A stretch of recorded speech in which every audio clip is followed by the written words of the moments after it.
Oh, Kick us no. off, Ben. Right. Se7en. It's time. Oh God. Well, this film I saw, I can't remember how old I was when I first saw it, but it always stuck me the most. I think it was probably the first David Fincher film as well.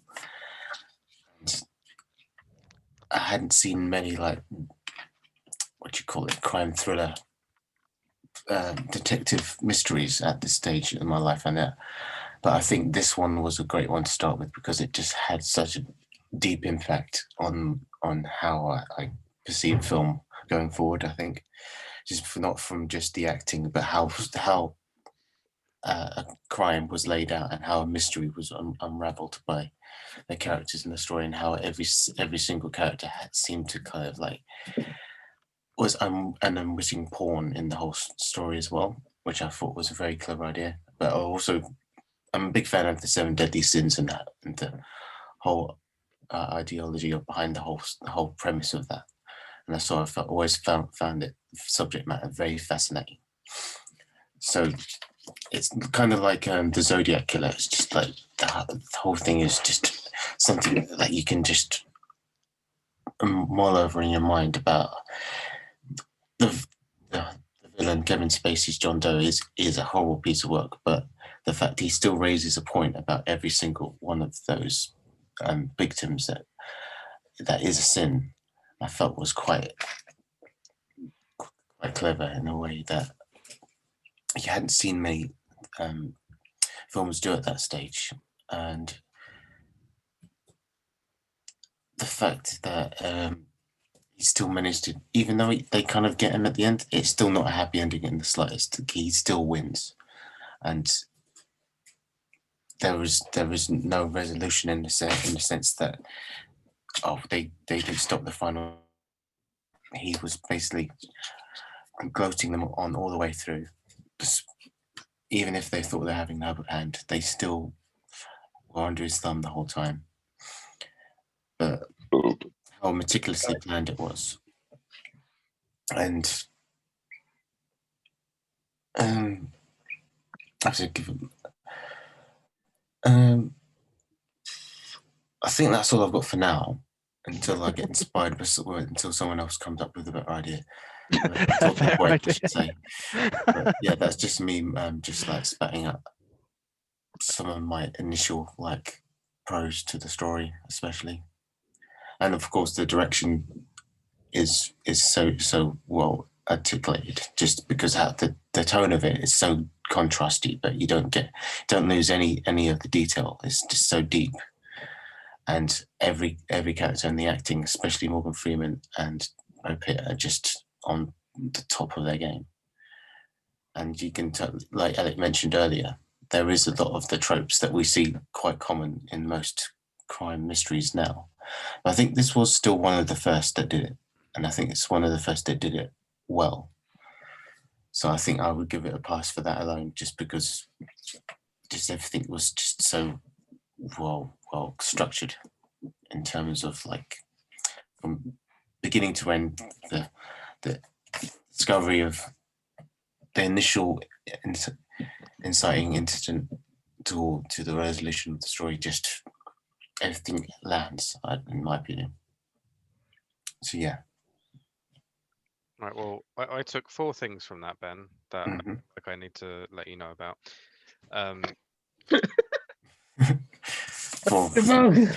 Objection. Well, actually, the first thing I'm going to say is that just because of how things are going, when I want to talk, I'm going to put up my finger, and it's up to you guys whether you pay attention to that or not, just to prevent annoyance happening. But yeah, first thing is when you said Deep Impact, I thought that's probably the name of another film. Indeed, Asteroid. And then the second thing I noticed is that you said you're a fan of the 7 Deadly Sins, which is concerning. And then immediately the next thing you said was basically that you don't like fat people. I'm fucked. Hello. And not as bad as What's it? What's it, Pat? What's it? You tie your feet up. It's also anime. 7 Deadly Sins. And the last thing, which don't take this as a correction, I assume it was a slip of the tongue, and I just want to make sure that you do know the right phrase, because if someone didn't tell me and I've been saying it wrong for a while, I'd be really annoyed. So I just want to make sure you know that the phrase is goading them on and not gloating them on. Oh, right, okay. I think I definitely got that wrong too. Yeah, good. Just because there's been so many words and phrases over the years that like I've used wrong or pronounced wrong or said wrong, and then eventually I found out and I've been like, why the fuck did nobody tell me? Yeah, because gloating is someone just bragging about themselves, isn't it? But- And goading is a completely different meaning. The one that I always come back to is the word stoic. I always used to say it as stoic because I'd never heard it said out loud before. Yeah, I remember that. Stoic. And Stoic. word, so people probably heard it and were like, "What the fuck?" And not. But the one recently that I only realized when I saw it written down and read it in this, even though I knew the word and I knew how it was said, I'd never got the two connected, which is foe, and I used to say forks. Ah, to Sonnet X. That's one that I feel like someone should have corrected me on at some point, because if I said forks leather, I think there's enough context there to let people know that I'm an idiot and they need to correct me. But anyway. Well, There I you can go, relate to that. then. The moment that confusion got like taken from your mind is now immortalized in a recording. Years to come. But I'm only doing it because I love you. Oh, that's fair. Oh dear, Pat. I think you should. I think you should say something, seeing as you gave it a perfect score. Oh You shit. don't put me on the spot now. Sorry. I wasn't, Yeah, I you wasn't got ready for there. that. Good. It Oh. shouldn't really be if you've given it a perfect score. I liked No, I think the way the sort of the whole thing was developed, like where it started off quite slow, introducing Brad Pitt's character as a partner to Morgan Freeman. I've completely forgotten their characters' names now. William. Not much of a perfect score. Somerset. Yeah, William Somerset. and, Sort of just Somerset. as the Isn't it? as the story progressed, like it sort of picked up in pace when it needed to. So like I've seen like so many slow burners before that sort of just they were slow for no apparent reason, or just slow to be moody kind of thing. Really? This sort of knew where it wanted to go, if you get what I mean. Mhm. And then as you get towards the end of it, it's like fuck. Oh no. Oh, that was a little bit before the end, Pat. And it was Yeah. Yeah. What? Well, But I also loved how they sort of set out the murders based on each sin. Like the poor fat bloke. He had it the roughest. Yeah, that's the one that affected me the most, to be honest. Yeah, And that was brutal. I'll be honest. I feel like the guy who was strapped down for a year and paralyzed. Yeah, I knew this was That, happening. that was stupid, wasn't it? that's what I thought. The shutdown I guy. feel bad for the lady who was ruptured by a fucking strap-on knife. Yeah, at least it was. As a fat guy, that probably affected me the most. Yeah, I mean, as a prostitute, that's also my biggest sort of. I don't know, man. Yeah. Like, it's just because I mean, the thing for me is like, I don't know. Within sort of 5 minutes of the film starting, you know exactly like what everything is. Like, it does a really good job of just being like, this is this character. Like, he's got a problem with him, and then it goes straight into the fat guy. And I think it was just sort of like jumping straight into that, and then like gradually learning more about like what they'd done to him. And everything was just so uncomfortable. Like, it's just like, I don't know, just like imagining the feeling of like eating until you have a hernia is just like really unsettling to me. And then when they started talking about like the gun bruise on his temple and stuff, I was just like, just left me really uncomfortable. Like the others didn't do that to me. They all were psychologically. I think that was sort of why it had an impression with me, because everything sort of got under your skin, even despite the fact you never really saw any of these things take place. You never saw the fat guy getting force fed. You never saw the woman getting impaled by that what the fuck it was, and you never saw any of the brutal violence, but you can still picture it on your mind because how vividly the aftermath was, how vividly portrayed it was. He takes a lot of photographs, right? So you see it kind of, you don't actually see it play out in the film. You see it in just documented photographs, like the druggy bloke. He's got sequential pictures of him getting worse and worse, and yeah, it's pretty grim. But I like the fact they didn't, with the woman, they didn't show you anything, and they just showed you the implement that was used. And that's all you need. It's kind of, you see it and you go, oh fuck, that must be horrendous. And using, like, letting your mind kind of like imagine what the mess would be is more impactful. It's kind of, you go, oh. I really expected you to go like, oh yeah, seeing what it was, and you just go, oh, that must have hurt. It's like, yeah, I bet it did. thanks, Very Humphrey. much so. I bet it smarted a bit. I think John was trying to come in there. Oh, sorry. He always is. Oh, sorry, I'll try and. We keep cutting him off. How have you only just noticed that? I know, but we're talking and he's. Dan, there's this funny thing that I said at the start where I'd lift my finger up when I wanted to say something, and I feel like you didn't pay any attention. I clearly didn't hear that.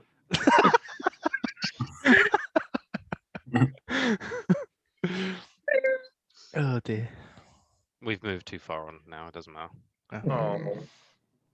I was going to say actually, like, did anybody have like any problems with the way that happened? Like, in that you only saw the aftermath of the crimes and you didn't actually see the crimes. No, absolutely fine with not seeing it. It's not that Antichrist, is it? So, I think that's something that David Fincher sort of excels in, because he's made quite a lot of those sort of mystery thrillers, and you don't sort of see anything that's actually happened, only the aftermath, and I think it works for his style.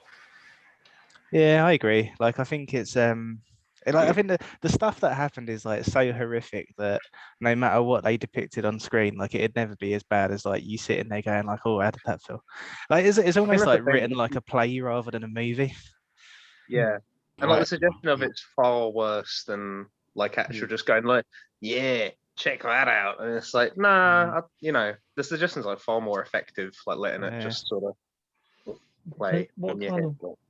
What kind of works as well is because they're detectives and they're witnessing it. You're not gonna see it from the perspective of like the killer. You're seeing it from their perspective. So they're like, oh yeah, this person's been killed in a really strange way, and you go there.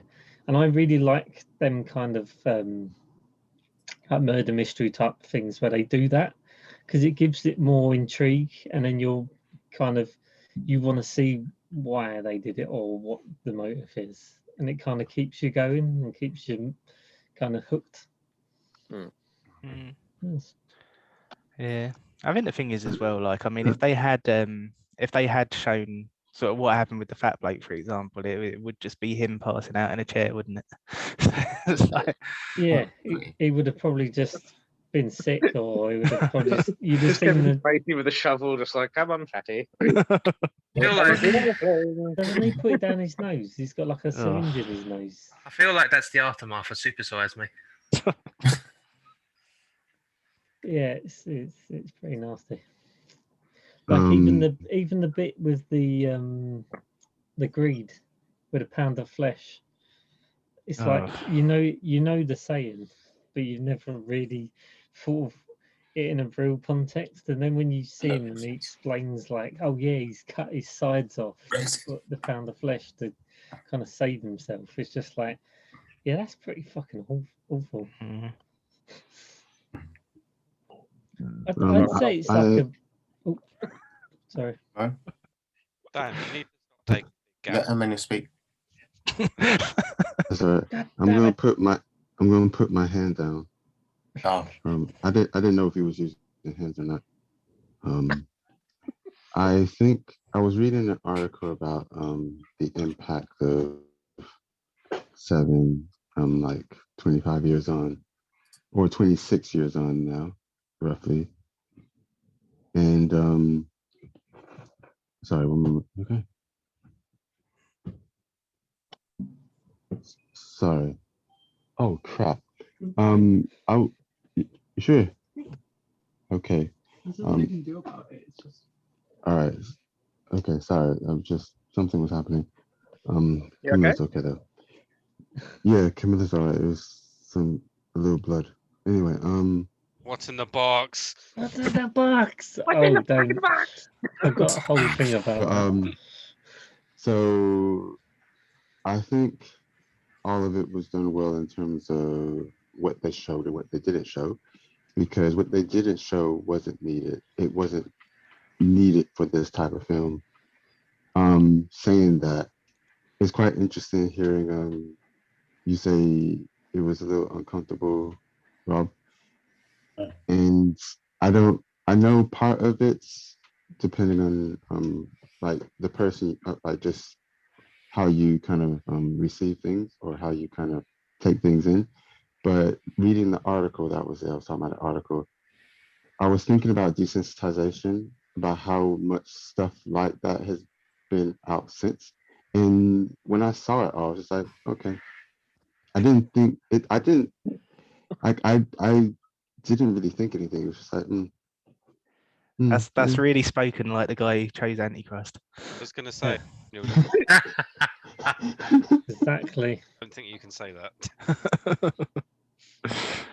Yeah, that makes sense. But yeah, it's I don't. That's the thing. I think it's a bit of both. Me and also seeing so much stuff like that since in the last, obviously, I guess it would be like 15 years really, because we're around 30. It's yeah. Anyway, I just found that interesting. Yeah, I like love the idea that. Oh, sorry, John. no, I was just gonna say, like, I feel like I end up on the also Dan, you don't need to do the finger thing because you don't get Nova. The problem is that whenever I'm someone else starts speaking, my mic like it just completely shuts me out. Yeah, like I totally agree that the idea of what's happening is much worse than what they could ever show. And like there's part of me that thinks at the end they should have shown the head, like at the final point, like to have never shown anything of that. But then, like the more I think about it, the more I'm like, no, I feel like then that kind of would have just, first of all, they never could have made it look good enough, I don't think, and also just like it would have been, it wouldn't have punctuated it well enough. Like I I have some problems with the story, and like I wasn't mega keen on the ending, but yeah, I'd like the more I think about it, the more I'm like, no, I think it probably is better they didn't show it. Can I ask a question actually? Go on. Did you guys spot the 3 single frames of Gwyneth Paltrow in the film? Yeah, I thought that was a good like lead up to the box scene, because you kind of you can see it in Brad Pitt's mind that he's thinking this worst case scenario in his head, and those frames kind of like of her face, just literally what he's thinking the worst has happened, and that's what's in that box. So I thought that was quite a clever touch on the editing and the direction there. You say there's 3?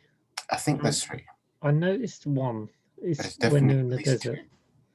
I definitely spotted 2, but I think there was 3. Yeah, I only noticed one, but then I wasn't like always 100% looking at the screen. So I think I think that is a testament to sort of how strong the film is that like even you just talking about those frames and sort of like what's going through Brad Pitt's mind, like even now I'm kind of sat here like it just makes me so uncomfortable.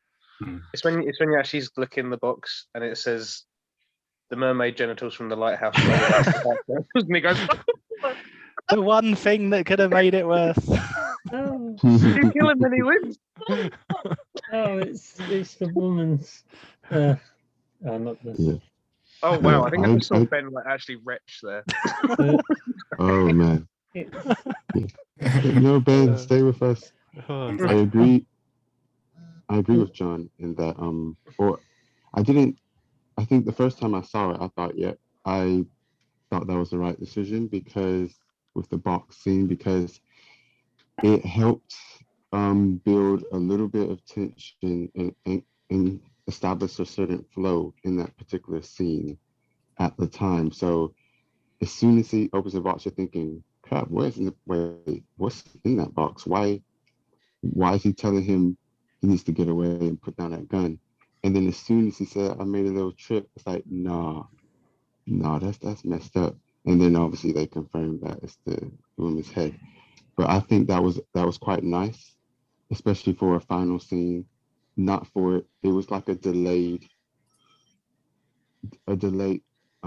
knowledge of what it is compared to before throughout the film. They see it immediately, and you know what it is immediately, and they're just like, wait, you're not going to tell us? Wait, what? So then I like that kind of whole scene and saying that um, a little bit in projection with that scene.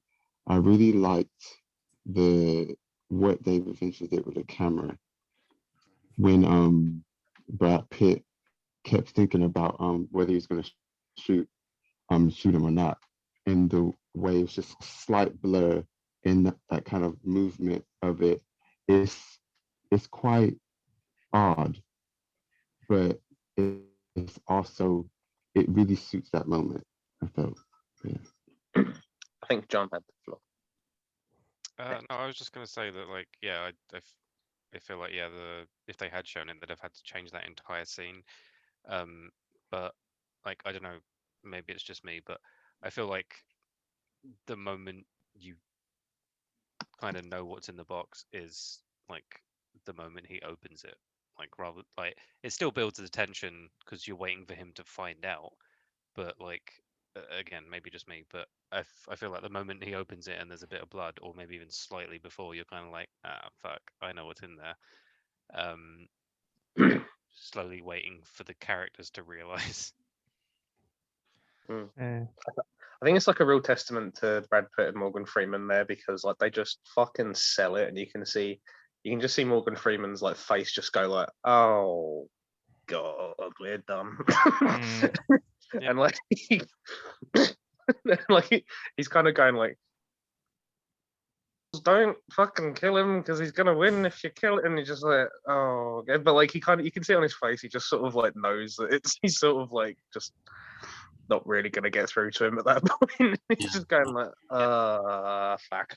Like, before the guy turns up with the baggage, my only thought at that point was like, well, I'm of the opinion that there aren't two more bodies that exist already, and I was thinking about it, and I was like, well, Brad Pitt absolutely definitely could be Wrath, like 100%.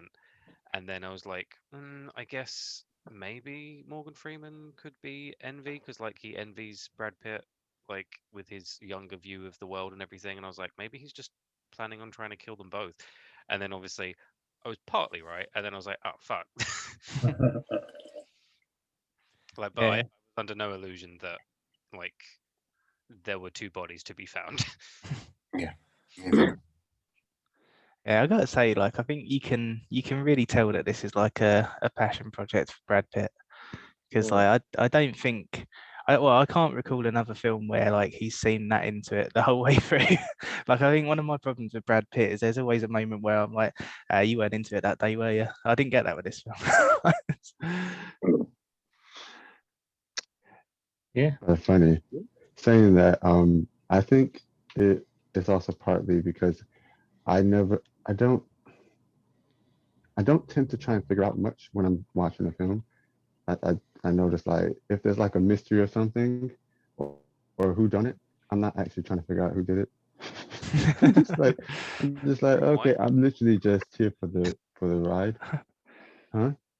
Why Would do you you say, watch John? those kind of films then? Like, I feel like, I mean, I guess everyone enjoys things differently, but Uh, I feel like more than half of the fun of watching like a whodunit thing is theoretically yourself.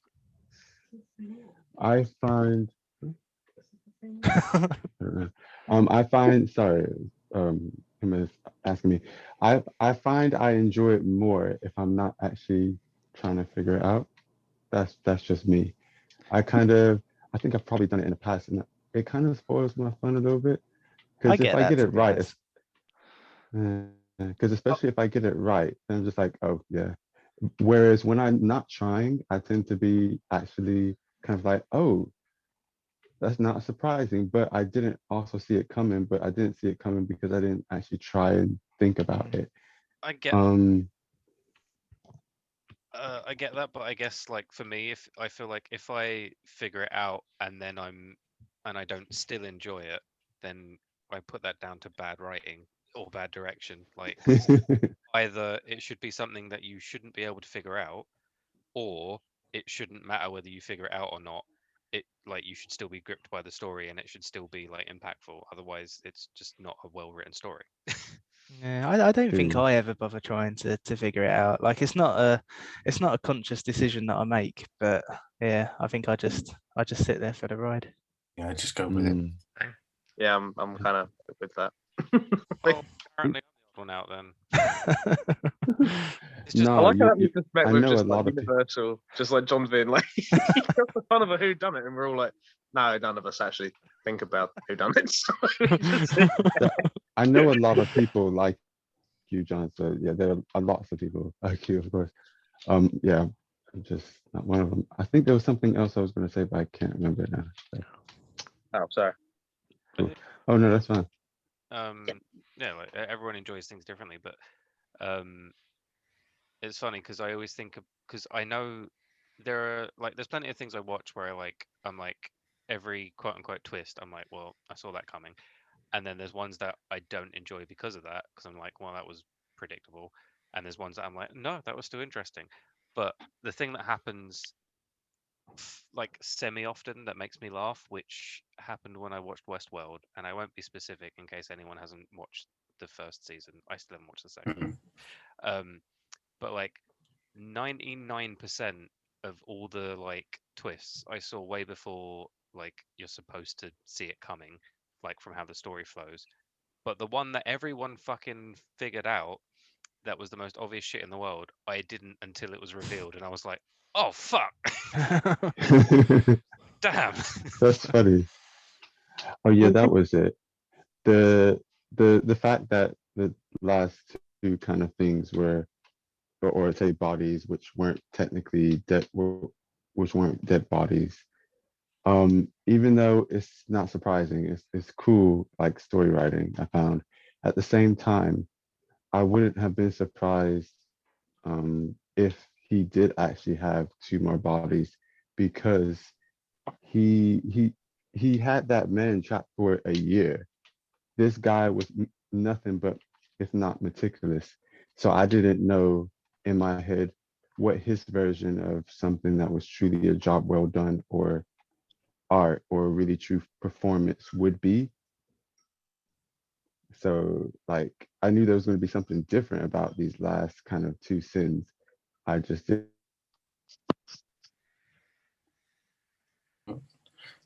Suspense. know what to expect because obviously, huh? You were cutting out, Emmanuel. Sorry. Oh, The last sentence. oh, I was just saying, I didn't know what to, I said, didn't know what to expect. Yeah, I knew the last two scenes were going to be different, but I didn't know what to expect. And I Mm-hmm. wouldn't have been surprised if it was two bodies or if it was something slightly different because I don't know where his mind is at on what he views as like a job truly well done or an art or performance, whatever he sees this as. And one last thing that reminded me, and it's probably been in a lot of films and TV shows, but actually, no, I won't say that. I was just thinking about the moment where he says, why wouldn't, like, when he let himself get caught, basically. There's obviously a lot of kind of movies and TV shows that play on that. And it kind of made me think of Blacklist, um, only because it's like a smart character who's planned everything, a really smart character who's planned everything beforehand, has a certain way of talking, and I don't know what it is, but I'm waffling, so I'm gonna stop. Right, I'm just looking at John, and he's just going like, Oh, I thought he was laughing at me doing this. I knew I got. Well, This is gonna go well. I'll keep doing it. he's spinning around. Well, I'm not good at sitting still, all right? Yeah, no, I was just Fair. gonna like, from what I got out of the movie, like, and I feel like we know enough about this guy. Like, to me, there was no way that there were two bodies, and that was gonna be gonna go see, because there's just no way that would be the peak of the movie. Like, that I can't imagine anything they could have possibly done with two like unknown people who were being described as these other two sins to make it impactful, to make him having let himself get caught be meaningful in any way, and for like anyone to like it. I just don't feel like the story flow would have gone anywhere. It would have just completely dropped off. Yeah, it just been a bit like lackluster. Like, it had to be something relating to the people that were there. Well, I think that's actually like part of it, because I was sort of like, what was even going to be his plan then if Brad Pitt and Morgan Freeman didn't show up? Because like we finished it and I was like, did he have that already planned? Like, was he stalking him, or like did he just only get an interest in them like after they started like just messing like in his shit and stuff? And she was like, no, he changes it on the fly. And I was like, oh man, I really like that, because like Yeah, I feel like with the rest, like they're all so like horrible, and like just kind of the getting just like the feat of getting away with 7 like high profile motifed killings on its own is like quite a bit of a feat. So like I enjoy that was like his original plan, but it was only when like he like gets involved and sees Brad Pitt and he's just like, fuck, he looks, he's really going for me. I'm kind of Humphreying it a little bit, just going like, he's a fucking nutter. But like I enjoy that, like crossing the paths with Brad Pitt at that point is enough to make him go, nah, that's gonna be like 10 times better. And then like he just orchestrates it enough, and like some really angry person and some really envious person got off light. Because it's just like, fucking hell, Brad Pitt. Like I enjoy that he kind of had the mental agility to kind of turn it on the fly, because I find like that kind of villain tends to have it all mapped out in the beginning. They can see the whole future. You're like, why didn't you pick the lottery numbers if you can see this fucking far? Like, do you get what I mean? Like, I like the mental agility, and he's like, no, I can still make that work. But, like, I thought that was kind of a neat. Yeah, I think that's what sets him apart. Because I feel, yeah, I don't know about you guys, but I feel like the moment he makes that decision is after they find him, not when he first sees him like at the yeah. crime scene. Yeah. Obviously he knows who he is then, and like I feel that's a really good point that they make, is that he literally tells him who he is, like even spells his name out. That was so dumb. Then, well, no, it wasn't, it was just a random reporter. And No, it was still you don't tell your name to reporters, like any cop. what, he doesn't give a shit, why would he care?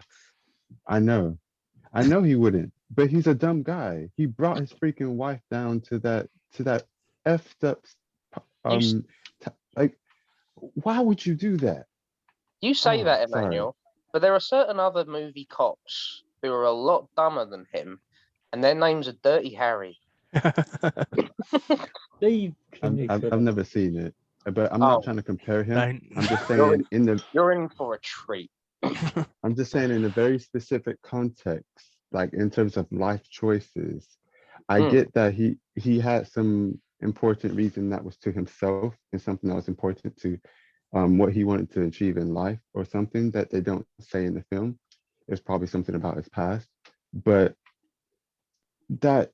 even even if he thought it was a decent flat, which is fine, decent apartment, that part of town is a crap hole.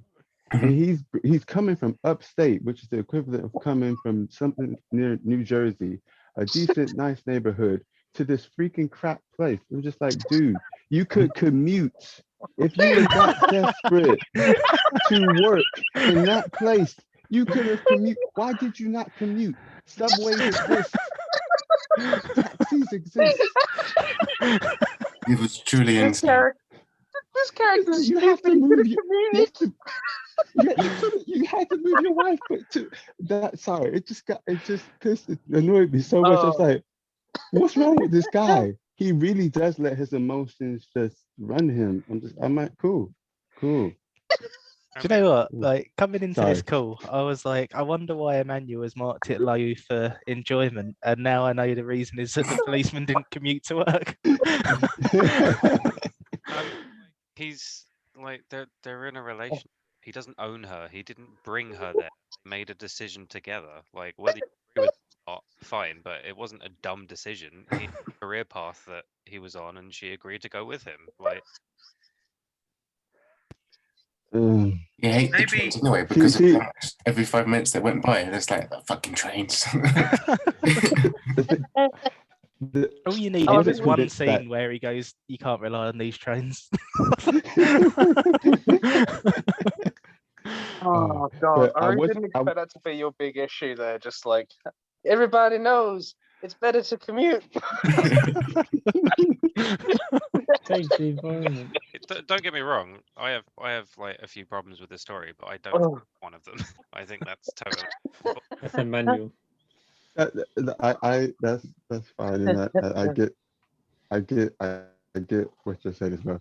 So it's just one of those personal things, and I think it was written in the story well in terms of how, which always really annoys me, but how he really was not seeing the signs that his wife was really going through it because he was so absorbed in his own thing, which is the character itself. It was believable, well written. There's lots of real people like that, unfortunately.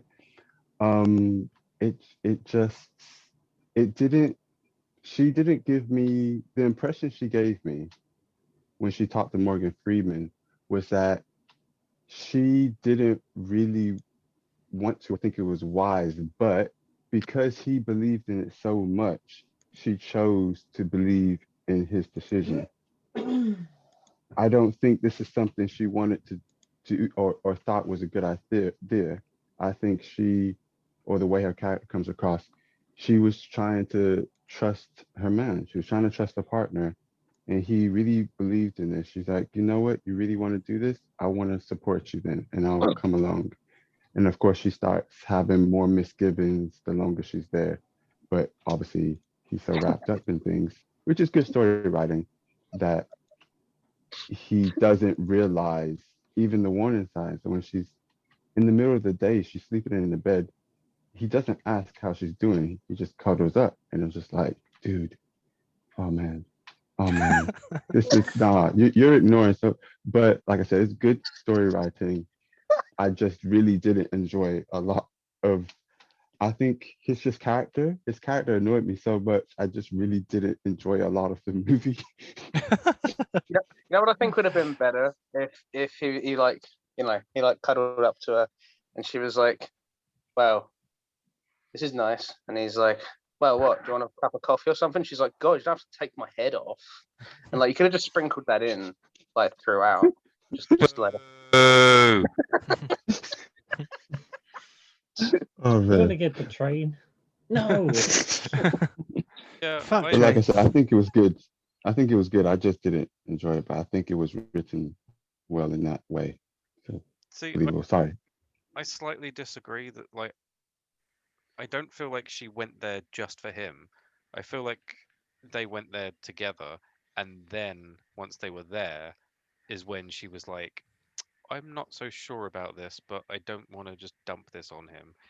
And like, yeah, you can say that he missed signs, but I don't feel like he was like present enough to have a chance to see them. Like, and she didn't give him the chance to see them. Like the way you're saying it is as if it's entirely his fault, and I don't think that's fair to the character. I feel like she's very much hiding it away from him. She still hadn't told him that she was pregnant, because she might not have even made the decision yet of what she was doing. And like, I don't think it's entirely fair to dump it all on the man when the woman is making the choice to not confide in him. Like, she actually seeks someone else out instead of talking to him, which is entirely her fault. I get what you're saying, and yeah, I shouldn't. Yeah, I don't want to dump it completely on him. That, like you said, there are two parts of it. I don't think it's entirely her fault either. No, And no. I'm just thinking, yeah, I'm thinking from like, You're thinking if it was you and if you miss signs with Camilla, like. I'm just thinking like from obviously I don't know if they've gone to marriage counseling or marriage therapy. It wasn't a big thing back then, unless you were having some serious problems. Then you went to to couples therapy in America. But it was one of those Emmanuel, things where, huh? you must be the first person in history to watch this film and come away going like, I don't know if they had marriage counseling. I don't know. It wasn't really a big thing in 1995. Their relationship really needed work. Just like that Emmanuel was sat there like, well, if they'd have commuted, they might have lived near a marriage counsellor. None of this would have been a problem. Yeah. Yeah. She wouldn't have had her head in the box. It's just, I'm just picturing you sitting there. Sorry, John. Sorry. I was just going to say, if they'd have commuted, she probably would have been far enough away that Kevin Spacey couldn't have got to her. Yeah. With enough. Sorry. I I'm mean, just picturing like just Emmanuel just shouting at his screen, going like, "If only you'd communicated better." pretty much. I think I did do that. Camilla's like, yeah. But what was I gonna say? Yeah, like you said, I agree with what you said, John. There's two sides to it, and like I said, it makes sense for the character. It was believable for the character, so I don't think that they written it badly. It was just one of the things that if he wasn't obviously so kind of absorbed by his own work, not seeing the things at home, sometimes, especially with someone who's quiet, and this is one of the things, like sometimes you can be with someone who finds it hard to obviously talk. And sometimes just saying a few words to them, is everything okay? Pressing it and note it and saying it out loud, like it doesn't seem right, blah, blah, blah. Sometimes that gets someone to talk. That's not what this film is about, of course. No, but that's the kind of things going through my Really? head. I'm just like, yeah, but like it's still like it's still a plot point, so it's still worth discussing. Like, because I agree with you. There's like, yeah, there are people who sometimes you just need to make up, like, even between, doesn't have to be a relationship. It's important to ask like, are you okay? But not in the way that everyone does on a day-to-day basis of like, oh hey, you're right. yeah, You ask it again, like you to seriously ask it. But I do feel like in the time frame that you're given in the movie, and with the character, considering what he's investigating there and then and the kind of shit he's seeing, I've like, I know you're saying it's believable as a character, but I also feel like if you just look at him as a person, imagine he's a real person, I don't feel like it's like fair to come down on him for that because there's so much going on. Like, imagine this like goes past and everyone's alive and happy at the end of it. Like, that would be the point where he'd probably be like, hey, how you finding it here? I get that, but what I would say, because there was one point as well that just annoyed me, just about his character, so not about the film, is when he ignored Morgan Freeman's. He didn't want to take any of Morgan Freeman's advice. It was one of the only times he said thank you. It was at the bar nearer to the end of the movie where he kind of put a dollar or whatnot on to pay for kind of drinks or food. That's right. And it really cemented his character that he knew what he was getting into. He knew the kind of world he was getting into. I mean, he actually, just like Morgan Freeman at the start, he's like, but you actually put in effort to come here. You made a case. People didn't want to send you here. People people were telling you, basically advising you not to come here, and you said no to everyone. So he was so stuck on this idea, and it really strikes home with his character. He is blind to quite a few other things around him, and even in that situation of that kind of big life change of moving, even though there's plenty of other people who are telling him, why are you going there? No, no, no, no, we're not going to take you there. He's like, no, I'm determined to do this, no matter what you guys think. And in some situations that's admirable, and like he was saying, okay, you want to be the hero, I get it, but there is no happy ending here. Morgan Freeman was trying to say, it's good to want to do this job and want to help people, but you also have to temper your expectations. I think that character dynamic though is like quite emblematic of this though, because you can tell that even though Brad Pitt's been doing it a long time, like Morgan Freeman stresses, he hasn't been doing it here specifically, and like he very clearly like gets wrapped up in kind of the moment and everything, and like he you can tell he just kind of wants to sort of get into it, and even like, you know, like just at any cost. And there's like those little bits where Morgan Freeman's looking up all like the literature and stuff from the library, and Brad Pitt is trying to read it, and he's like, and he's like, he gets someone to give him all the cliff notes and stuff. It's like, I thought that was like that's like a really nice kind of character moment between them. But like there are just sort of like lots of little touches where, like, careful saying that around Kevin Spacey. Oh, oh yeah, Camilla told me that. I forgot about that. Anyway. That was why I didn't give acting a 10, is because he was in it. This is where I oh wow, come on. Oh, yeah. Sorry, but I can't. No. Yeah, but he's easy to love to hate him in this, because I hope you're not serious, Dan, because that is not an acceptable reason to change. It was my reasoning when I first watched it. I was like, I know he's in it, so it's going to get marked down. I've got to say though, there's a reason to give production full marks because of Kevin Spacey as well, though, and that is that he's not credited until the end. I thought John would appreciate that, because I was like, I was looking for him in the first credits, and I was like, and he only shows up at the end. And he's not even named on posters or anything either. I was like, there you go, John. Yeah, good. That's how you're supposed to do it, because like, yeah, it's just fucking stupid. Like, I mean, we had this conversation before when Pat spoiled Mark Hamill being in the Star Wars movie, and Rob was like, "What the fuck?" It was all of the fucking posters and all the main titles and everything. So because everyone else does it, doesn't mean it's you to do it. Yeah. What's his nonsense, Ben? Doesn't mean you can go ahead and do it. Oh. That's good. For him, Rob. That's a really cool fact. I was gonna say one of my favorite, on a random note, one of my favorite moments in the film, one of the few things that didn't annoy me, was it when Brad Pitt was just like, they were shaving, and then he said his, I think, he said his name. He's like, well, and then he's like, no, never mind, and walked off. And I don't know what he was going to say, but the first thing that came to my head was, you're not actually disagreeable. It was like, even though he didn't say that, and I don't know what he was going to say, that was a moment, like obviously development in a relationship, that it's like they've grown closer, and like even after the part where the first time they agree on something, that was cool. It's like the first time I think those moments were really, I said, beautiful in a way. It's just like, if he told really cool. You're not actually that disagreeable, that would have been the most fucking tsundere shit I've seen in like Western thing ever. You're not actually that disagreeable. I don't not like you.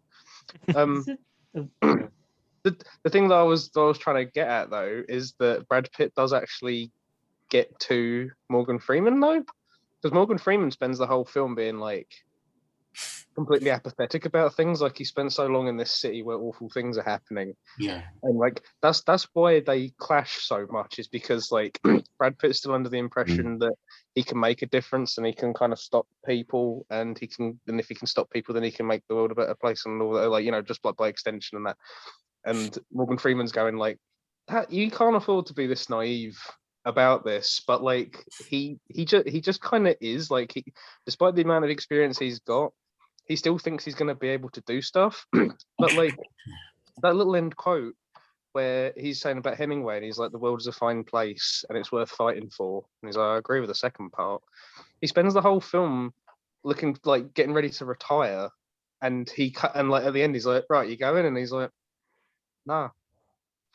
And it's like, it's not I wouldn't call it like an optimistic film, but that in itself is sort of kind of like a little bit of a glimmer that like he kind of did enough to make Morgan Freeman kind of decide to stay on, and I think that's actually like something that What you're trying to say, Eric, is that he did make a difference. Easy to miss. They're easy to like kind of disregard, and you know what I mean.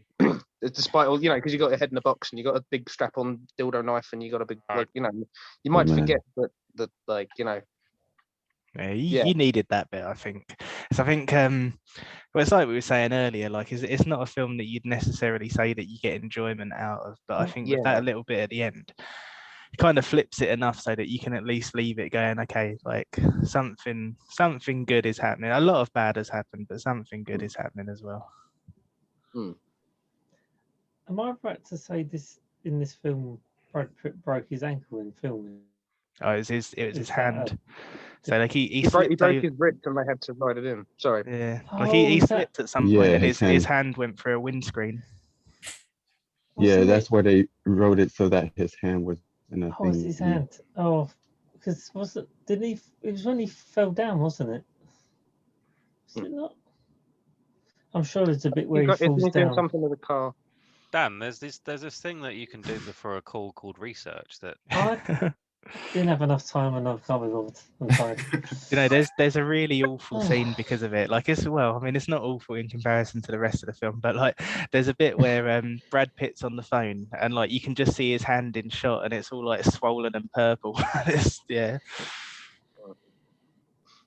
But then that's another thing that ties back to what I was saying earlier about this being a passion project for Brad Pitt, is that he filmed it with a broken wrist. Can I just? Oh, sorry, Ben. I just heard you.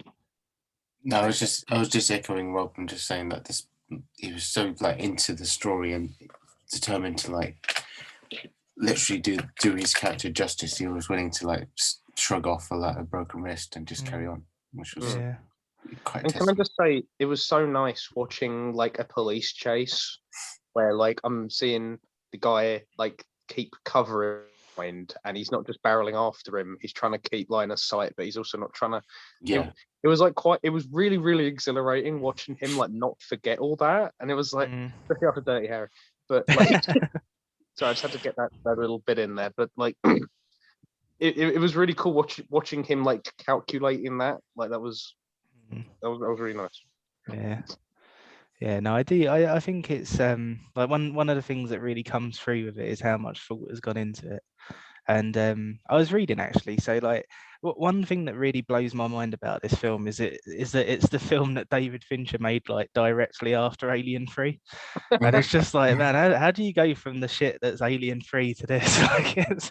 But like apparently like you can actually like thank Alien 3 for this film existing in the way that it does, because like during the filming of Alien 3, David Fincher was like constantly battling with the studio and he got fired like 3 times because he disagreed with them so much. And so apparently when he was making 7, he was just like, look, I'm not entertaining any of this nonsense. Like we're making the film that I want to make, kind of thing. And like apparently like at the very start, the studio was like, we can't have a film that ends like this. And he was so into it, and like the actors were so into it. I think it was like Brad Pitt and Kevin Spacey both said, if the film doesn't end like this, we're not being in it. I think that's really nice. That is really cool. I also like the idea that Alien 3 made him go, because like apparently in Alien 3 he was gonna make the alien by putting like a mask on a Greyhound. Mm. and just having it wander around. So I like the idea that that was the bit that made him go, maybe I'll just make it suggestive. I don't know. Yeah. Oh man. Yeah, I agree that the ending it suited it. It's yeah, it suited it. It wouldn't have had the same impact without an ending like that. And Yeah. I'm not surprised that they had to fight or they had to kind of argue their case for that ending, because obviously so many studios don't want that kind of ending. Mm. They want it to all be wrapped up, it to be slightly kind of, even if it's kind of sad, they don't want it to end like that. It's just like, for sometimes it's kind of like different things, like you have, I'm trying to think of different films like Watchmen and lots of different other films where you have things that really suck at the end, but it makes it more realistic sometimes and more believable and cements it as a better film because it's not just trying to make a happy ending. It's kind of like what we were That's saying sort of last why- week with Sunshine, because when you said about like would it have been a better story if it was about a stowaway rather than them going to a shipwreck and finding someone else. Oh yeah. Because that short story that I mentioned, like the kind of like the story about the story kind of thing, is that it was published in a newspaper, and apparently the guy who wrote it with a happy ending, and then the publisher of the newspaper was like, no, that like this story doesn't have a happy ending, like you need to be truthful for life with this one. But yeah, it's just interesting, like that was the other way around, like the writer wanted a happy ending and the publisher didn't, whereas this is, yeah, it's all money in the end, isn't it? Like people want a happy ending so that people go and see it. I mean, I think one situation where I agree that the ending should have been changed was Get Out. How many people here have seen Get Out? Yeah. I think we all have. Yeah, I think it. Okay. Are you talking about the alternate Cool. ending? Because shut up, It you big wasn't that. nerd. No, that alternate ending was the first ending. So Yeah. when it got showed to the people at first, it's probably because a lot of things were happening at the time as well. It just reminded people too much of the reality outside the cinema, Yeah. especially in America. And it was just like, we want to, like, don't get me wrong, the film's really good, but we kind of want to escape a little bit and actually see someone make it out or someone survive this experience rather than die like so many other people. So in that case, I was like, actually, I'm glad they changed the ending, because that's a case where you didn't actually need it to be too realistic, because we've had enough of that, I think. And the whole film as well was so much of that. Yeah. But anyway, That's it. it's interesting. This is why the tropey nature of having the two partners and they go and investigate stuff, like that's definitely a trope, but I think like they do enough to kind of round those characters out enough, like they build on them. And like even something as simple as sort of like Kevin Spacey being like, how'd you have caught me then? And like Brad Pitt's like, we would have. And he's like, yeah, what was your big evidence? Like what did you have before I fucking showed up? Like what have you got? And he's going like, but we would have. Like, even Yeah, something he's as simple enjoying as egging that. him on. Yeah, but like again, like he's not like that one dimensional. Like he's got like a level of naivety to him, but like he is still like he has still been like a homicide detective for like a long time, and like I don't I think there's like so many kind of little. There was one I was going to bring up fucking earlier, but I can't remember what it was. But like there was enough there that you could like that just sort of made them like real people. And or like feel like real people rather, and like even some things like where Somerset is like doing something a little bit dodgy, where he's kind of like buying information, like kind of it's not strictly ethical, and Brad Pitt's looking at him like, you, and he's just like, yeah. I think like, that's what leads to them actually like finding him like earlier than predicted, and he's like, what the fuck? But like Somerset acting outside of how he's like expect you like, oh, you're the old grizzled detective guy, you don't do this, and he's like, no, I will fucking surveil like surveil. I will do unethical surveillance on fucking people in the library. Like I'm not above that. Yeah. That's really cool. I really like that. Yeah, that was cool. I think to add to it, it's just like what background Brad's character came from. What's his character's name again? News. Oh, Mills. Yeah, Not Mills. Moss. David Mills. Yep. I've got Yeah, a ratty cool. gun. Yeah, but the fact that he came from a department that was it I feel like it's kind of like that whole kind of RoboCop thing where he came from a decent neighborhood where their version of fighting crime is very different from this version down in the slums, basically. Of like, you fight crime here, you get in it, and if you make it out, you're thankful you're alive another day, kind of thing. And you get rough and dirty. You might do things that aren't so by the by because you need to do that down here. But even that little touch there, where like they're looking at they all kind of play out, and he's like, he looks at Somerset and he goes, "Have you seen this before?" And he's like, "Actually, no." It's like, yeah, that's a really cool kind of thing. Like he's like, even Somerset, who spent his whole Yeah. life here, is out of his element, and it's like, fucking hell, like yeah, this is a big deal. I just really like how this kind of tropey whatever is like it's kind of taken into account and built on, and it's used in clever little ways, and it's nothing like enormous. It's not generally like anything enormous, but like they just having both the young guy and the old guy both be completely out of their element. I think like just raises it just that little bit. Like if You know, you get me. you said about him buying the like he gets the information from the FBI bloke, but it also goes full circle in the fact that the bloke who was killing the people, he bought information off the cops about that bloke, and that Yeah. led to them getting. So whatever way, it kind of was this vicious circle that is never going to end well. Yeah, you actually like you brought up one of the bits I don't like about it, Alec. Mm. Like I like the thing with the FBI, like, and him being like, "What the fuck? Like this is dodgy for you." Like what? I just didn't like the pacing of it after that moment. I felt like it went from we're gonna use this secret FBI thing to check out names of people who've looked at these books, and we found him just like immediately. Like, I felt like that from the slow burn it was going. Like I know you have to have an increase at some point, but I felt like rather than like a sort of steep increase, it was straight up, and I Well, just personally like yeah. that very much. I get you, but like that's sort of the thing is like they still think it's going to be a slow burn, and it's like we found like lists of people who checked out like certain books, and it's like fucking hell, this guy's well into this stuff, and it's like, oh well, give it a go, and like they have been sitting there kind of rifling through, and if like he's this guy has just pretty much hit like 10 out of 10 of all these books, and he's like, well, you know, he seems like the best guy. They just think they're going to talk to him.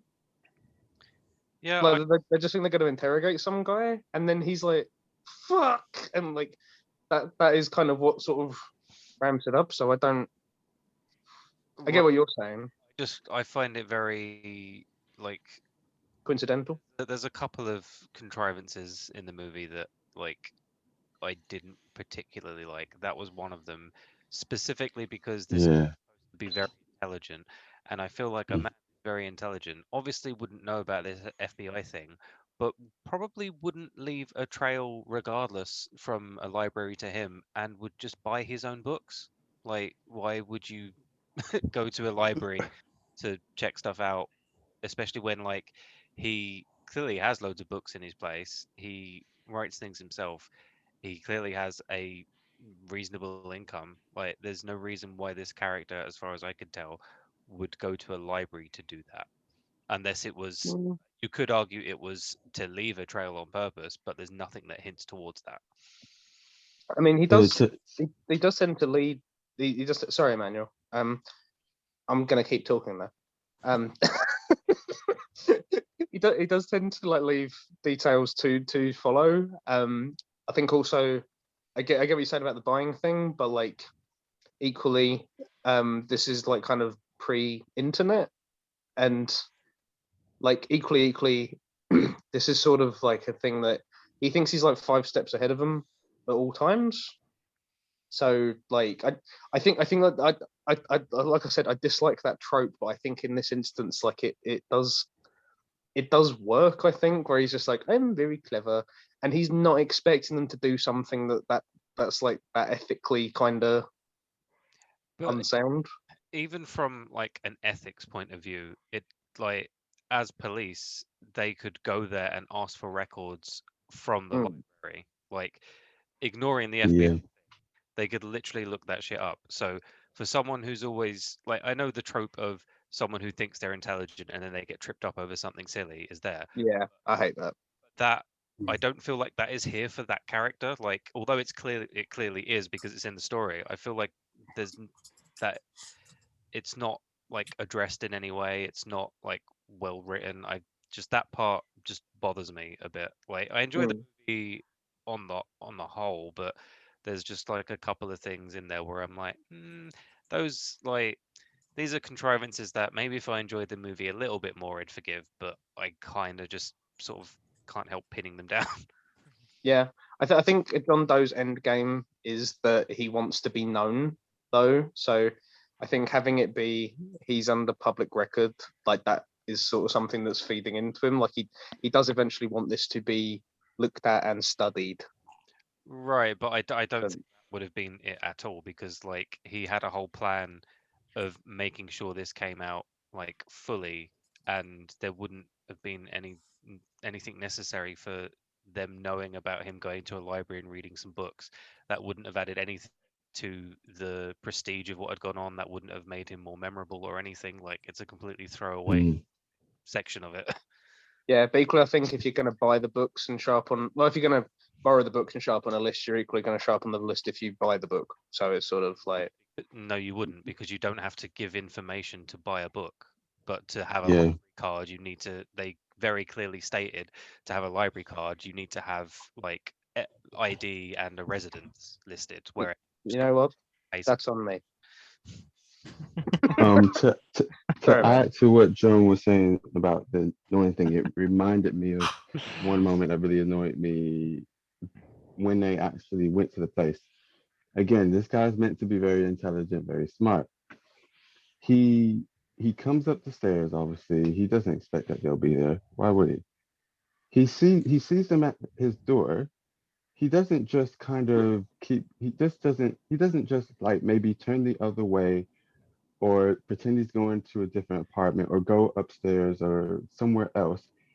He stops really obviously and then tries to shoot them. Like, what the crap? Th- To be fair, I actually don't think that part's a problem. Like, Battle of the Wild To Cards. me, that's really dumb though. Like, if he's in the middle of a plan, you've been surprised. Why would you then start shooting at these two random guys at your door who you think are police? I mean, like it's he has this plan that he's obviously planned out for a long time, and suddenly there's a massive wrench being thrown in it. He either panicked, which is totally reasonable, or he immediately pivoted his idea and was like, "Well, I'm gonna do something different now, but like I should get rid of these guys." Yeah, he did panic, and that's true. He did panic, but I didn't take him for the kind of person who would panic in that situation. Maybe that's just me just judging his character completely wrong. Huh? I don't think he should have panicked. Yeah, because both me and Camilla was just like, wait, why did he? It just, I don't know what it was. It just seemed so kind of like you fully kind of just went, oh, and then on top of that, shot and then ran. I'm just like Yeah, like I that, just all of that. I could have got, maybe he walked away fast and wasn't good, but you're gonna start. I don't know. It just seems kind of, you're attracting more attention to yourself, even more attention to yourself by doing all of that when you could have just kept on walking. Because they don't know what he looks like. I like And the the idea only that reason, it's like Grandpa Simpson, and he comes in, and he puts his hat down, and he sees the police, and he goes, "Woohoo!" And he puts the hat back on, and he leaves. Like, The thing, like he lives there. Like it's not an alias address or anything. That is his place. He has like everything there, like as part of his plans and everything. So he couldn't. He he didn't.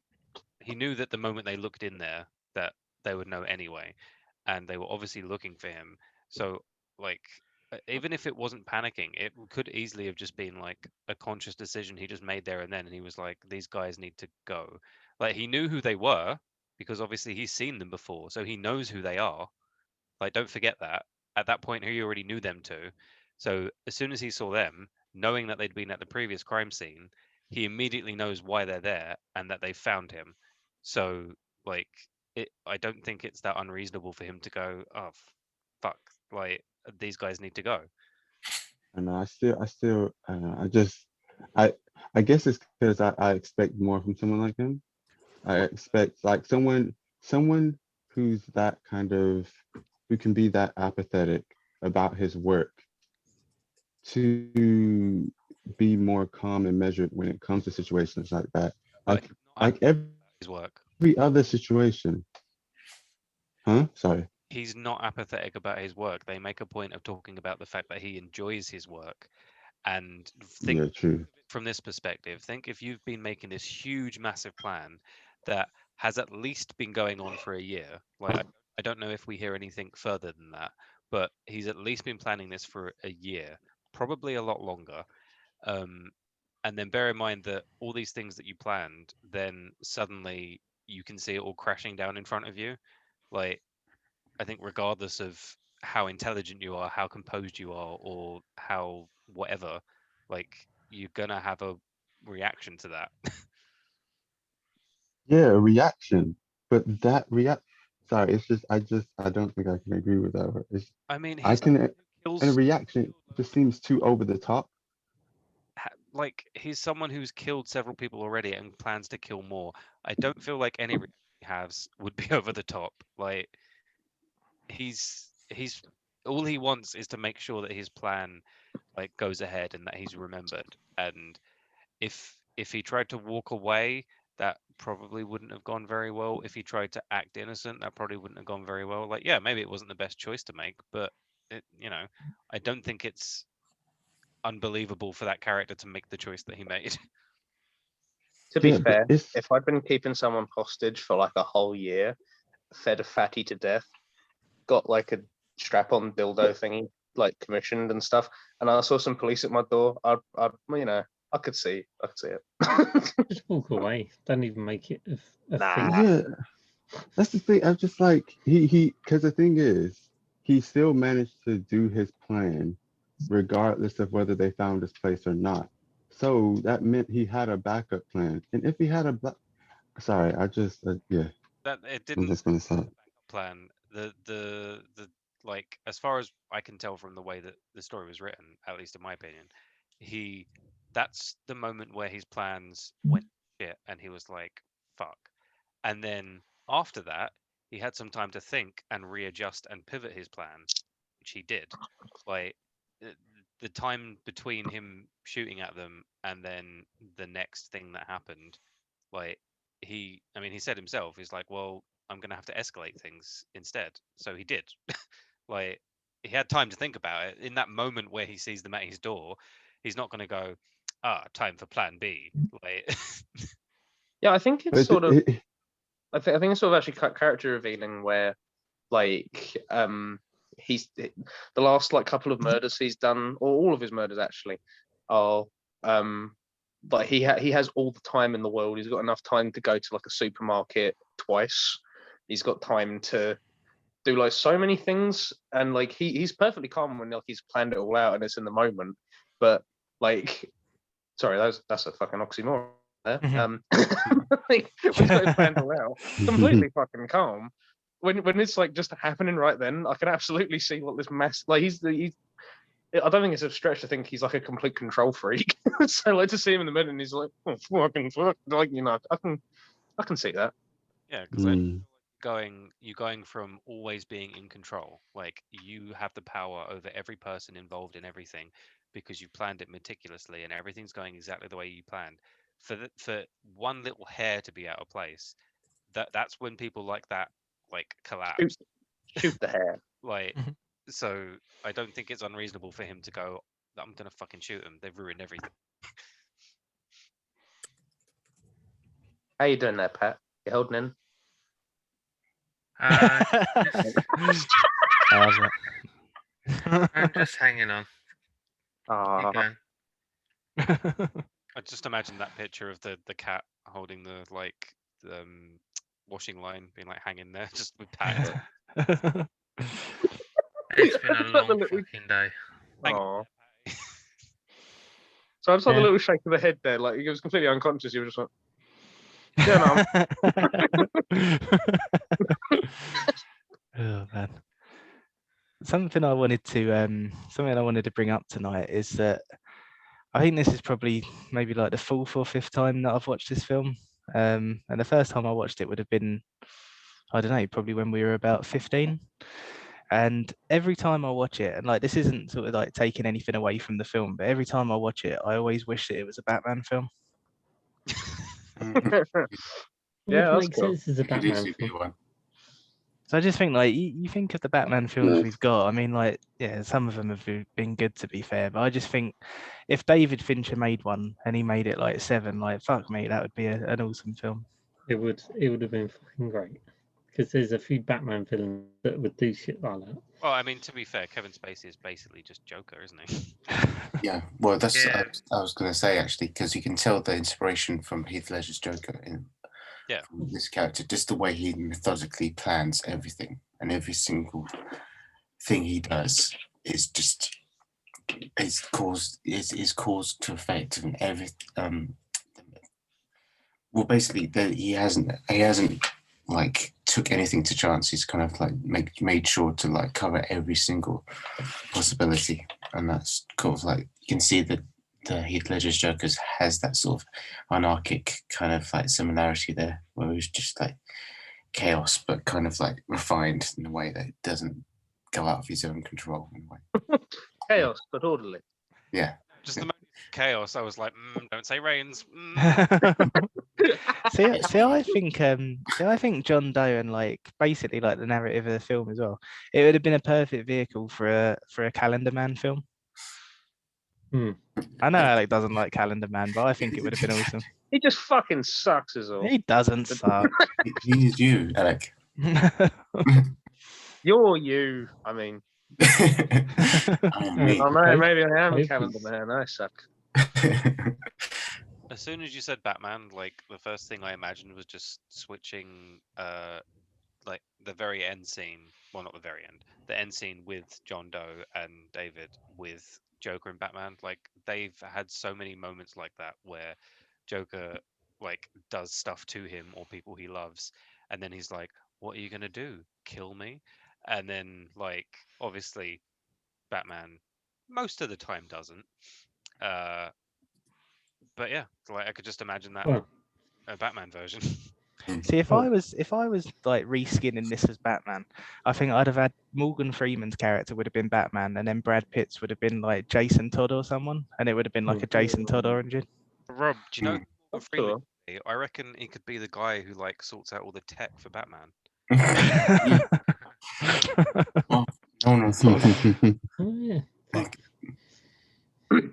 I was actually kind of concerned with this one because like I actually realized I had a false memory of it. Oh no. Yeah, I know. I was sort of like just gearing up to watch it, and I was like, "Ah, man, I'm gonna have to mark it down for like having greed and gluttony be the fat guy because you know they're not the same thing." And then I watched it again, and I was like, "Hold on a minute."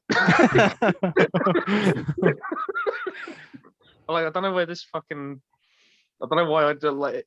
Literally every time I go to watch it, I'm like, yeah, well, Greek and Gluttony shouldn't be put the same together. And I'm just like, it isn't. It never has been. Why do I think that it is? This meticulous planning and everything, and then he was just really lazy, and he was like, well, I mean, he was greedy for He food. just half-assed it. I mean, he was fat. Who the fuck cares? Yeah, It's when like- he said, like- "Oh, wouldn't you think those people are like, what was it, sinful or something?" The police car, or oh yeah, would you think all these people are innocent? The big guy was innocent. No, well, no, he wasn't innocent. He was fat. Yeah, Exactly. That's I'm not just right. like, yeah, I you're know not John's being innocent. sarcastic. Gluttony is defined as being a deadly sin because you are using resources absolutely needlessly and at the expense of other people. Yeah. But that's their choice. Like that's not. It's like he's innocent. He's just a guy who's holed up in his house, You're like enjoying Because himself he ate with his too much. food. Yeah, Like, but like obviously, loads of people could do that. real world, yes, we would not say that a fat man is like cool, but if you're looking at Also- it from like the sins perspective and like a godly perspective and whatever, like Alex said, he's taking away resources that like realistically, it's not like they're Oh going to yeah. kids and to the Also, spot the American there. That's his choice. Emmanuel, I've got to ask, like, I don't want to accuse you of being biased or anything, but would you have had that problem if he commuted to work? I don't. You fucking blocked me. You I did don't block even, I me. don't even know how to answer You that. absolute So I'm going to bastard, let Rob. John finish because You just just before you West me. I don't know what that is. I was going to let John finish, but just before you finish, I was just going to say He just did I it was again. expecting Brad Pitt's character to go. What did the Be at the big guy tube. do? But he never actually said that because he It's was coming back with so Subway, many Rob. quips. I said quips Don't with let so the many tube. comebacks, and then he's like, "Oh, that's like, oh, so you think the big guy is a?" I thought, cool, fine, whatever. Carry on, John. Rob, it's not the subway. It's not the tube. It's the Yeah, subway. yeah. Yeah, I'm totally tired. Humphrey, did you I've been forget awake. what country you're from? I've been up since 4. It's not aluminum. Dad, Long one. wife's head in a box, so get over it. Oh, that was going to be one of my points, is because I've heard that, because I knew about the Indian before I'd actually watched the film, because it's such a pop culture thing. It's just like, oh, what's in the box? What? And I was like, oh, this is the scene. And I was like, okay, it's not so impactful now, because I kind of knew the. Well, I hang knew on, the- hang on, no, because I have the exact same experience in that I've known that meme for years, but I've never known the context of it. Unless you've looked into it in any way, that doesn't like the what's in the box thing doesn't tell you anything. Like, Yeah, John, it's not impactful because Kevin Spacey's a nonce, all right? Fucking hell. exactly. I mean, I bet it was impactful. Oh, Except, dear. yeah, it actually was. You know this is recorded, right, John? When have I ever cared? That is a fair point. Yeah. He did say Sunshine was good last week. He's got no shame. Drop the What? mic. What? I'll leave. Sorry. Okay. What's that thing from? Like, I keep hearing it, but I don't know where it originally comes from. It's like a line that's like, "Your booze mean nothing. I see what makes you cheer." What's Oh, that it's Rick from? and Morty. Oh, Yeah. right. Your favorite. Shit. I don't mind it. I just don't like the fan base. No, you Don't like like me. Oh, I'm Rob. I'm I know not it's- including you in that, Dan, No, because I don't no. think you've ever smashed up a McDonald's for a packet of Szechuan sauce. No, because I don't think I'd eat Oh. Szechuan sauce. Have you fucking seen? Yeah, that's all that's stopping him. If he likes Szechuan sauce, he'd go full Rick and Morty fan. He'd torture all the McDonald's is. I don't think I've ever had it. He'd Or line them up like seen. seal clubs. either Right. have most of the Rick and Morty fans. Something I just wanted to highlight, going No. back to Se7en, I really did enjoy that John Doe is sort of at the perfect sort of epicenter of both Somerset and Mills's characters, because I'd like that Somerset is sort of has been like immersed in this world so long, and he's like completely like he's just got like so angry at it, and it's just gone absolutely nowhere, and it's just kind of manifested as this like this apathy to it, and he's like, I'm gonna keep doing my job, but like, what am I doing realistically? And then Mills comes in and he's like, I'm gonna fucking clean this shit up. Like, we're gonna be fucking cops. And someone says looking at him like, get out, man. Like, that's not happening. And then at the center of that, you get John Doe, who looks at the people that are the same people that Somerset looks at, and his anger at it manifests as this. And like Mills is like, we're gonna, you know, I'm gonna make a difference by getting rid of this fucking psychopath, and he's going like, well, like, I'm gonna make a difference by like actually showing that, you know, these sins exist, and like with impunity, and like I'm not standing for it anymore. Like, I'm making more of a difference than you, mate. And it's I just really like that in that car. There's just this nice little triad of sort of just intersecting ideologies there, and I just really like that he nestles in the middle of them. We get Somerset and Mills, and they're just bouncing off each other and clashing this whole time, and then he is just in the middle, just kind of making like a little bit of sense to both of them, and I think that's really neat. That was a nice bit of writing. I like how you really like that. And time, I'm that guy in the car who's just like, can you shut up? Can you actually just shut up, Brad? I'm tired of hearing you. Can you just be quiet? Yeah, Alex, shut Cool, up. thanks. So I like the difference between that. It's funny. Correct. Alex practices fellatio. What's happened? Have you been sick, Alex? No, I bet his beer's frothed up. Too much head on that bit. Yeah. Gives the beer too much. I was trying to get it all over the bed, and I failed. Yeah, sorry, carry it. I haven't thrown up. Everything's fine. Last thing. I was reading a little bit of trivia about the film while you were talking, and basically the books they had in the film they actually made. So they spent 15 grand on making them books that they actually handwritten all, and it would take 2 months of the police's time to actually read them all. That's pretty cool. As what's his name? I was also reading like the fact that everything behind the film is as disgusting as the film portrays. Like they actually had cockroaches, and they had to stop them from going in people's ears and eyes. Oh man. Mouth.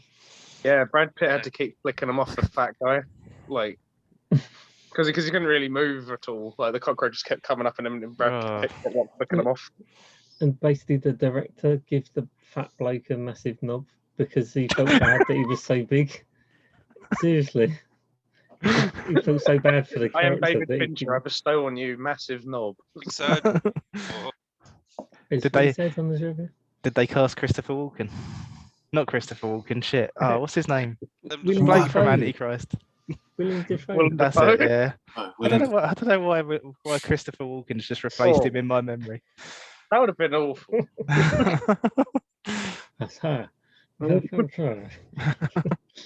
I got a big knob. Don't bone your supervisor. I always make that mistake. No, not the rusty scissors. Sorry. Oh no. Oh, man. That's quite a gash. All right, wait. Oh, Pat's dissolved. Let's not go back there. Yeah, Emmanuel. Sorry, John, were you trying to say something? Oh, yeah. Probably. Oh, I'm sorry, John. No, I don't know if I was or not. I just imagine I probably was at some point and got talked over. It's likely at any point. Yeah. I'm sorry I scarred some people. I just wanted to share that experience with you guys. I thought, all I wanted, Emmanuel, was that you at least remembered it when I referenced it in a drawing of you. That's all I wanted. But Oh no, you've made it. that was funny. I like that. you got the least amount of films. I was like, what are the scissors for? And it's like, well, You know that bit that they the will only one talk of your about. films that had scissors in them. Oh dear. Yeah, I try not to think about certain details of that film too much. Just the emotional experience. That's about it. I How to don't need to ruin think your about the friendship. rest. I've got this Oh film no, you should ruin watch. friendships. Play Rainbow Road. Anyway. I thought we sidetracked. Well, before we go to Pat's film, I've got a bit of trivia that I think Ben will love, and that is that Seven was the 7th highest grossing film of 1995. That's great. That was meant to be. If only it came out in 97. Yeah, if only. Uh, And it's not like they didn't know they were going to call it Seven. The Se7en.